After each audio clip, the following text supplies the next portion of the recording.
A passagem do mundo medieval para o chamado mundo moderno é quase que universalmente ou popularmente descrito como a passagem de um universo regido pela fé, misticismo e princípio de autoridade para um novo mundo regido pela razão, pela ciência, pelo conhecimento experimental dos fatos e pela análise crítica.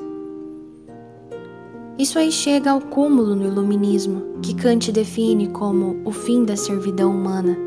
Quer dizer, o ser humano não tem de seguir nenhuma autoridade. Ele tem de usar sua própria razão, tem de se libertar do jugo da autoridade e ousar a sua própria inteligência para compreender o mundo real. Essa imagem vem associada a uma série de corolários. Corolário número 1. A emancipação em relação à autoridade era também a inauguração de uma época de liberdade civil, direitos humanos, governo constitucional, etc. Segundo, a libertação não era somente civil e política, mas era uma libertação intelectual e espiritual. Todos os seres humanos agora despertavam para o uso da razão e, portanto, chegavam ao que Kant chamava maturidade. Ele diz que a imaturidade é se submeter voluntariamente a uma autoridade, não por incapacidade, mas por covardia.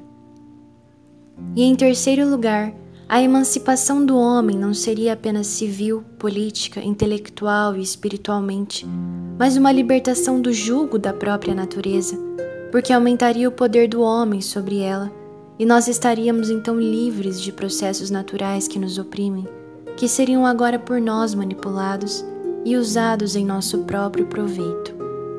Essas são as 3 promessas do iluminismo. É claro que essas 3 promessas não se cumpriram. Em vez de um mundo de liberdade civil, houve uma sequência de guerras, revoluções e tiranias opressivas que seriam inimagináveis para um homem do ano 1000.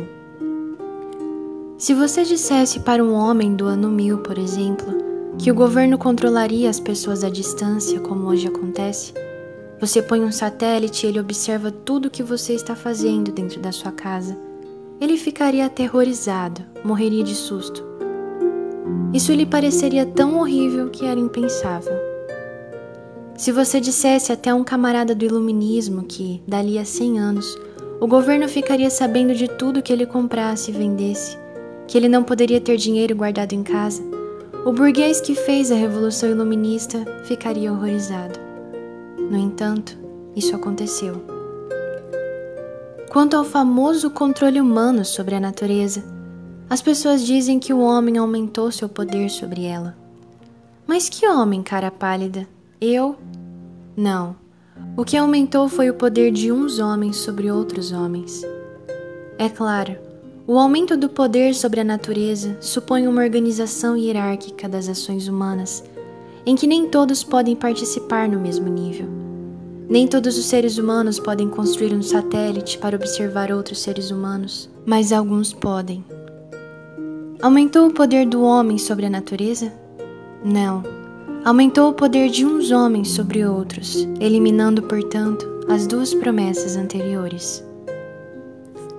Por fim, a ideia de que haveria um florescimento extraordinário da inteligência e da consciência humana. Vendo do ponto de vista de hoje, essas massas totalmente estupidificadas, pedindo para serem enganadas o tempo todo, percebe-se que o tiro saiu pela culatra. Mas se essas 3 coisas saíram pela culatra, se essas 3 expectativas deram errado, é porque a própria autodefinição da nova época, a autodefinição da nova fé, estava falsa. Essa ideia de que nós passamos de um período de fé, misticismo e autoridade para um período de razão, ciência e análise crítica é apenas figura de linguagem, é um estereótipo. Não correspondeu à realidade.